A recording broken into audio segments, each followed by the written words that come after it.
Bismillahirrohmanirrohim. Assalamualaikum warahmatullahi wabarakatuh, anak soleh dan solehah.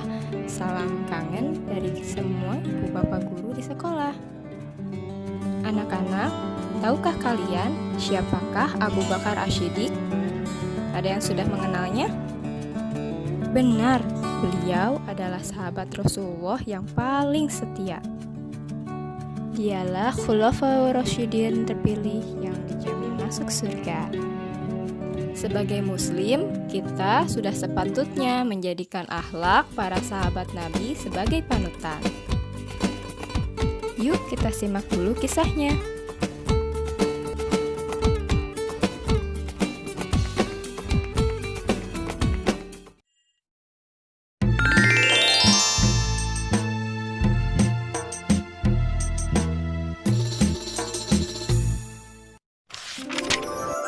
Kemuliaan Abu Bakar Ash-Shiddiq.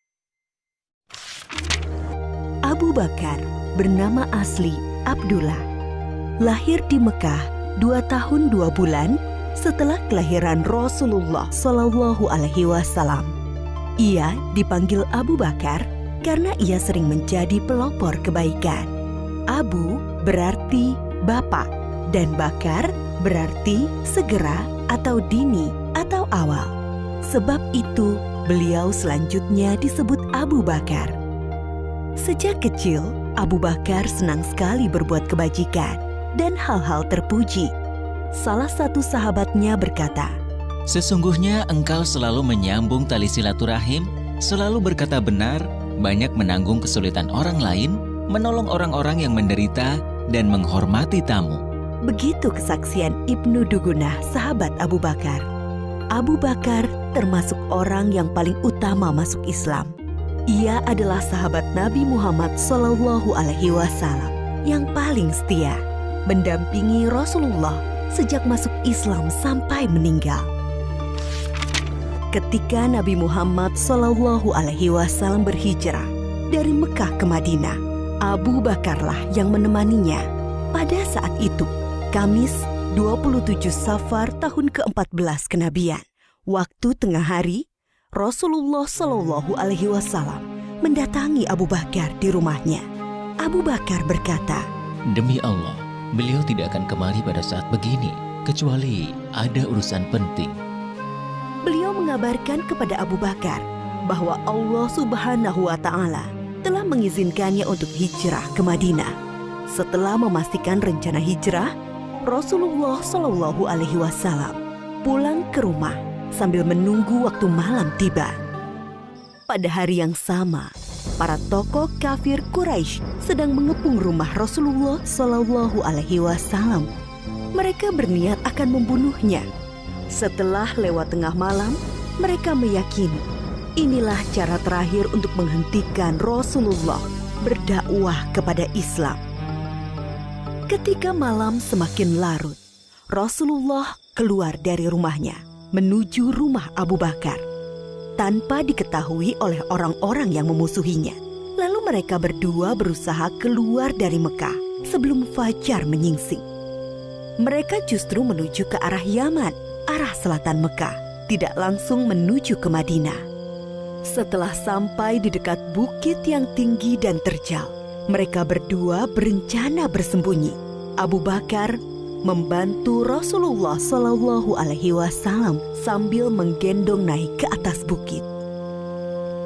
Di depan mulut goa yang dikenal dengan Goa Thur, Abu Bakar berkata, "Ya Rasulullah, engkau jangan masuk sebelum aku masuk terlebih dahulu, agar jika ada sesuatu yang berbahaya, akulah yang kena, bukan engkau." Abu Bakar masuk dan membersihkan goa. Ia memeriksa dinding-dinding goa.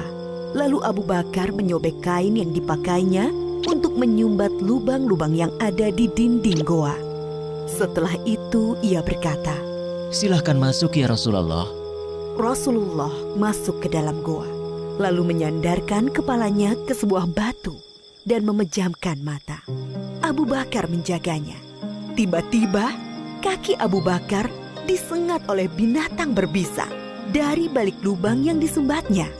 Ia berusaha tidak bergerak sambil menahan rasa sakitnya karena khawatir akan membangunkan Rasulullah. Namun, rasa nyeri yang sangat membuat air mata Abu Bakar menetes dan mengenai wajah Rasulullah Shallallahu Alaihi Wasallam. Rasulullah terbangun dan bertanya, "Apa yang terjadi, wahai Abu Bakar?" Aku disengat binatang berbisa, wahai Rasulullah. Lalu Rasulullah meludahi luka Abu Bakar dan rasa nyeri hilang seketika. Abu Bakar mendampingi Rasulullah Shallallahu Alaihi Wasallam dalam hijrah ke Madinah selama 10 hari, 3 hari di Gua Sur dan 7 hari di perjalanan ke Yatsrib, Madinah. Sampai mereka tiba di Madinah dengan selamat pada hari Senin 8 Rabiul Awal tahun 14 kenabian. Abu Bakar seorang yang pemberani. Ali bin Abi Thalib berkata, Ketika perang Badar, kami mendirikan tenda untuk Rasulullah Shallallahu Alaihi Wasallam. Lalu kami bertanya, siapa yang bersedia mendampingi Rasulullah Shallallahu Alaihi Wasallam agar tidak ada musuh yang bisa mendekatinya? Demi Allah, tak satu pun dari kami yang maju selain Abu Bakar. Abu Bakar juga seorang yang sangat dermawan. Putri Abu Bakar, Aisyah menceritakan, ketika masuk Islam, Abu Bakar memiliki 40.000 dinar keping emas. Ia menginfakkan seluruh hartanya itu kepada Rasulullah Shallallahu Alaihi Wasallam. Abu Bakar, seorang yang cerdas dan berilmu luas. Abdullah bin Umar pernah ditanya, siapakah yang memberi fatwa di masa Rasulullah Shallallahu Alaihi Wasallam? Ia menjawab, Abu Bakar dan Umar, dan aku tidak mengetahui orang lain selain mereka berdua. Abu Bakar juga sosok yang paling baik dan utama. Abdullah bin Umar berkisah, Di masa Rasulullah, kami diperintahkan memilih orang-orang. Kami pun memilih Abu Bakar, lalu Umar, lalu Utsman. Dan terlihat Rasulullah Shallallahu Alaihi Wasallam tidak menentang hal itu.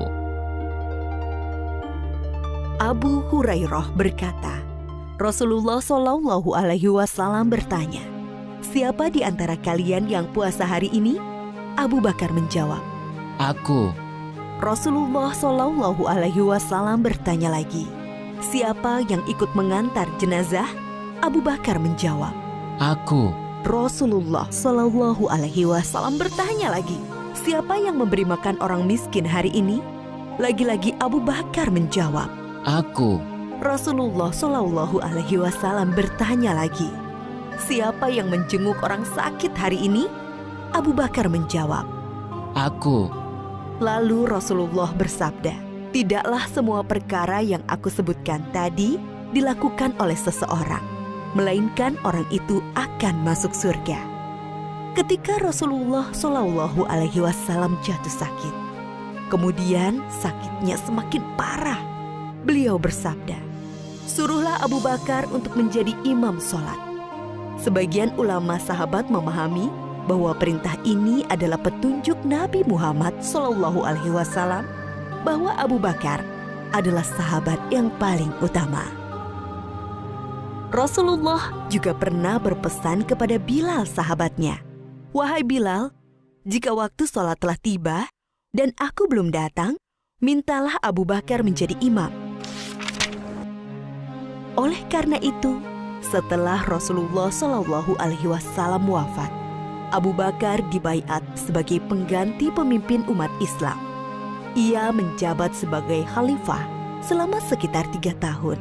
Selama memimpin kaum muslimin, Abu Bakar telah banyak memberikan karya-karya penting bagi perkembangan Islam dan kemajuan kaum muslimin.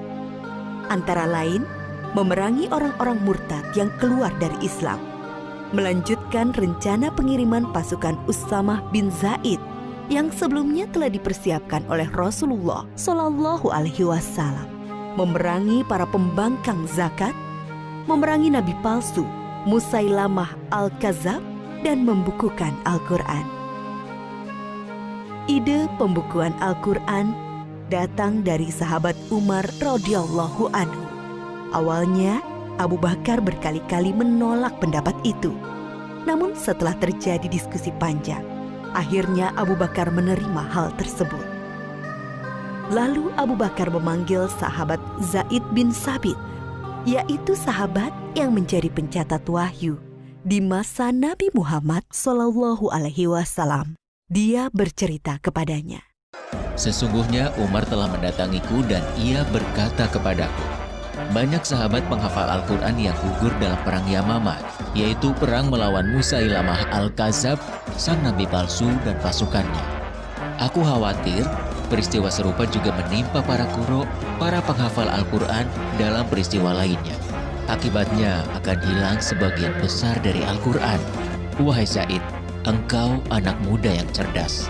Kami mempercayaimu sepenuhnya bahwa engkau juga juru tulis wahyu Rasulullah. Jadi, carilah ayat-ayat Al-Quran itu, lalu kumpulkanlah. Zaid menolak sambil berkata kepada Abu Bakar dan Umar, Mengapa kalian akan melakukan sesuatu yang tidak pernah dilakukan oleh Rasulullah SAW? Demi Allah, ini perbuatan yang baik. tukas Abu Bakar. Zaid mengulangi penolakannya Tidak, sambil bergumam. andai kata ia membebaniku untuk memindahkan sebuah gunung, itu jauh lebih ringan daripada perintahnya menghimpun ayat-ayat Al-Quran. Namun setelah diskusi, akhirnya Zaid menerima dan berkata, Akhirnya Allah Subhanahu wa Ta'ala membukakan pintu hatiku, seperti halnya Allah membukakan hati Umar dan Abu Bakar. Mulailah aku mengumpulkan ayat-ayat Al-Quran yang tertulis di dedaunan, pelepah kurma, tulang belulang, juga dari para penghafal Al-Quran. setelah terkumpul menjadi satu mushaf, Khalifah Abu Bakar menyimpannya sampai wafatnya. Inilah jasa Abu Bakar yang sangat berharga dan masih bisa dirasakan oleh kaum muslimin hingga saat ini. Pada hari-hari terakhirnya, Abu Bakar sakit demam sekitar 15 hari. Beliau pun masih berpikir untuk kebaikan Islam dan kaum muslimin. Abu Bakar berusaha mencarikan pemimpin terbaik bagi kaum muslimin, memikirkan persatuan kaum muslimin, menjauhkan kaum muslimin dari perselisihan. Ia memanggil beberapa sahabat senior untuk dimintai pendapat tentang Umar. Ia juga meminta Utsman bin Affan untuk menuliskan surat wasiat, lalu memberinya cap stempel dan membawanya keluar untuk dibacakan kepada kaum muslimin agar mentaati keputusan Abu Bakar dalam menetapkan Umar bin Khattab sebagai penggantinya memimpin umat Islam. Aisyah, putri Abu Bakar, berkisah, pada penghujung usianya, Abu Bakar bertanya kepadanya, Pada hari apakah Rasulullah Shallallahu Alaihi Wasallam wafat? Aku menjawab, pada hari Senin. Ia berkata, Semoga aku meninggal antara saat ini hingga malam nanti. ternyata ia meninggal pada malam Selasa dan dimakamkan sebelum subuh. Abu Bakar adalah sahabat sekaligus murid dari Rasulullah Shallallahu Alaihi Wasallam. Ia mencontohkan bagaimana seharusnya sikap seseorang kepada sahabatnya dan murid kepada gurunya, yaitu rela menemani dalam suka dan duka, siap membantu dan menolong dengan harta, tenaga, waktu, bahkan jiwa, dan selalu berusaha menghormati, memuliakan, dan melindungi kehormatannya. Seseorang akan selalu dikenang baik jika ia telah berkarya untuk kebaikan umat manusia, dan sebaliknya, ia akan dikenang buruk jika ia berlaku jahat bagi manusia. Oleh karena itu, hendaklah kita beramal baik sebanyak-banyaknya, kebaikan untuk Islam dan kaum muslimin atas dasar iman kepada Allah akan menjadi jariah, pahalanya terus mengalir meski seseorang telah meninggal dunia.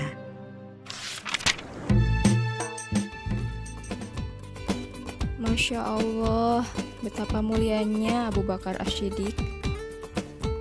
Semoga kita dapat mengambil pelajaran dari kisah hidupnya. Terima kasih ya sudah fokus mendengarkan. Assalamualaikum warahmatullahi wabarakatuh.